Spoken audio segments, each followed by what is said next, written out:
श्री स्वामी समर्थ. गुरुवारच्या दिवशी ही कामे केल्याने कुटुंबाची रात्रदिवस प्रगती होत जाईल. कुटुंबात खूप त्रास आहे, खूप अडचणी आहेत, केलेले काम पूर्ण होत नाही किंवा जे काम आपण सुरू करू त्यांच्यामध्ये अडथळे निर्माण होतात, प्रगती होत नाही किंवा नवरा बायकोंचे सतत भांडणे होत राहतात, घरातील मूल ऐकत नाही किंवा अभ्यास करत नाही, हट्टीपणा करतात. अशा खूप साऱ्या समस्या आहेत. घरामध्ये बरकत नाही किंवा त्याला त्यांच्या कामामध्ये यश मिळत नाही. तसेच काही जणांना संतान प्राप्त होत नाही. किती उपाय केले किंवा कितीही प्रयत्न केले तरीसुद्धा संतान सुख प्राप्त होत नाही. किंवा काही जणांच्या डोक्यावरती खूप कर्ज आहे. अडचणीवर मात करण्यासाठी आपण अतिशय साधे, सोपे आणि अचूक उपाय आजच्या व्हिडिओमध्ये पाहणार आहोत. यासाठी तुम्हाला कोणालाही पूजापाठ, व्रतकाली अनुष्ठान करण्याची गरज नाही. तुम्ही हे उपाय प्रत्येक गुरुवारी करू शकतात. यामुळे तुमचा ग्रह आणि मजबूत होतो. माझी तुम्हाला एक विनंती आहे की कृपया चॅनलवरती नवीन असाल तर सबस्क्राईब करा आणि व्हिडिओला लाईक करा. कमेंटमध्ये श्री स्वामी समर्थ नक्की लिहा. हे उपाय प्रत्येक गुरुवारी केल्यामुळे आपले गुरुग्रह मजबूत होतो. बहुसप्ती देवाचा वार हा गुरुवार असल्यामुळे गुरुवारी केलेले जे उपाय असतात त्यांच्यामुळे आपल्याला सर्व मनोकामना पूर्ण होतात. ज्या अडचणीचा आपण सध्या सामना करत आहोत त्या अडचणी हळूहळू दूर होतात. भाग्याची साथ आपल्याला मिळू लागते. तसेच महिलांना संतान सुख मिळत नाही. तसेच घरातील महिलांनी जर हे उपाय केले तर त्या घरात आनंददायी वातावरण निर्माण होते. घरात सुख समृद्धी निर्माण होते. घरातील प्रत्येक व्यक्तीला त्यांच्या कामामध्ये यश मिळू लागते. कारण कोणतेही घरचा पाया, कोणतेही घरचे मजबूती कारण या घरातील महिला असतात. जर घरातील महिला या सकारात्मक विचाराच्या असतील तर त्या घरची प्रगती होते आणि कोणतेही काम जेव्हा महिला करतात तेव्हा त्यांचा फायदा हा संपूर्ण कुटुंबाला होतो. कारण कोणतेही महिलेला किंवा घरातील कोणतेही सदस्याला असे वाटत नाही की आपल्याला घरचे वाईट व्हावे, आपले घरची प्रगती होऊ नये. प्रत्येक घरातील महिला या घरच्या प्रगतीसाठी रात्रदिवस झटत असतात. आपल्या घरची प्रगती कशी होईल याचाच विचार करतील महिला करत असतात. यातील पहिला उपाय म्हणजे यासाठी तुम्हाला 1 वाटीभर तांदूळ घ्यायचे आहे आणि या वाटीभर तांदूळमध्ये तुम्हाला थोडेसे पाणी आणि थोडीशी हळद टाकून हे तांदूळ पिवळे करून घ्यायचे आहेत. आणि हे वाटीभर तांदूळ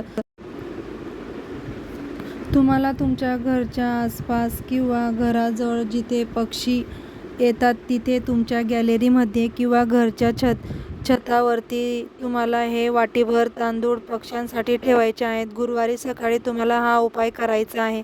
यामुळे काय होते तर जे पक्षी असतात तर ते पक्षी पिवळे तांदूळ खातात. आपल्याकडून नकळतपणे गुरुवारच्या दिवशी अन्नदान हे होत राहतं. त्यामुळे आपल्या कुंडलीतील गुरुग्रह हा मजबूत होतो. गुरुग्रह बहुसप्ती देव आपल्या वरती प्रसन्न होतो.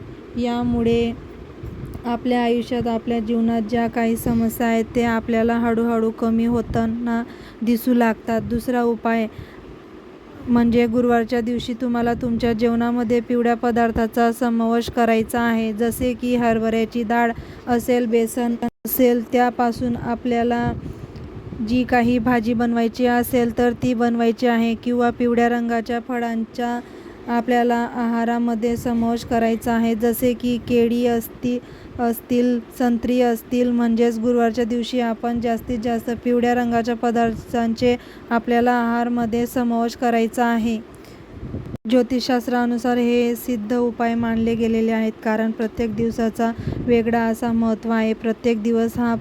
प्रत्येक दिवस ग्रहाला समर्पित आहे. तसेच गुरुवार हे उपाय केल्याने आपल्या कुंडलीतील गुरुग्रह हा मजबूत होतो. तिसरा उपाय असा आहे की तुम्हाला थोडेसे गव्हाचे पीठ घ्यायचे आहे आणि थोडेसेच बेसन पीठ घ्यायचे आहे. गव्हाचे पीठ जास्त घ्यायचे आहे आणि बेसन पीठ 1 चमचाभर घेतले तरीही चालेल. त्यांच्यामध्ये थोडीशी हळद मिक्स करून याचे पीठ तुम्हाला मळून घ्यायचे आहे आणि याचा एक गोळा बनवून घ्यायचा आहे आणि त्यांच्यामध्ये तुम्हाला थोडेसे गूळ आणि हरभऱ्याची डाळीचे मिश्रण म्हणजे आपण जशी पुरणपोळी बनवतो त्या पद्धतीने तुम्हाला हा गोळा बनवायचा आहे आणि हा गोळा तुम्हाला गाईला खाऊ घालायचा आहे. यामुळे आपल्याला गौमातेचा आशीर्वाद मिळतो. तुम्हाला तर माहितीच आहे की गौमाताच्या शरीरात 33 कोटी देवांचा वास असतो. त्यामुळे गुरुवारी जर तुम्ही असे पीठ गाईला खाऊ घातले तर त्याचे खूपच असे पुण्यफळ आपल्याला प्राप्त होते. हळूहळू आपली प्रगती होत जाते आणि हे आपल्या लक्षात सुद्धा येत नाही. आता चांगले बदल घडू लागले आहेत. तसेच त्यांचा विवाह होण्यास अडथळा निर्माण होत आहे. त्यांच्या या उपायाने लवकरात लवकर विवाह होण्यास मदत होईल. विवाह योग लवकर जोडून येईल. चौथा उपाय असा आहे की गुरुवारच्या दिवशी तुम्हाला अंघोळीच्या पाण्यामध्ये चिमूटभर हळद टाकायची आहे. या पाण्याने तुम्हाला आंघोळ करायची आहे. तसेच घरातील जे ज्येष्ठ व्यक्ती आहेत किंवा तुम्ही ज्यांना गुरु मानता त्यांना तुम्हाला गुरुवारच्या दिवशी आवर्जून नमस्कार करायचा आहे. त्यांचे आशीर्वाद तुम्हाला घ्यायचा आहे. यामुळे तुमच्या कुंडलीतील गुरुग्रह मजबूत होतो. तसेच घरातील महिलेने गुरुवारच्या दिवशी आपले केस कधीही धुवू नये. गुरुवारच्या दिवशी केस धुतल्याने आपला गुरुग्रह हा कमकुवत होतो. त्यामुळे गुरुवारच्या दिवशी केस कधीही धुवू नयेत. जर तुम्हाला खरोखरच गुरुवारच्या दिवशी केस धुणे आवश्यक असेल तर तुम्ही अंघोळीच्या पाण्यामध्ये थोडेसे कच्चे दूध टाकून आपले केस धुवू शकतात. जर तुम्हाला हा माहितीपूर्ण व्हिडिओ उपयुक्त वाटला असेल तर व्हिडिओला एक लाईक नक्की करा. चॅनलला सबस्क्राईब करून आम्हाला लाईक तसेच हा व्हिडिओ संपूर्ण पाहिल्याबद्दल आपणा सर्वांचं मनापासून आभार. धन्यवाद. श्री स्वामी समर्थ.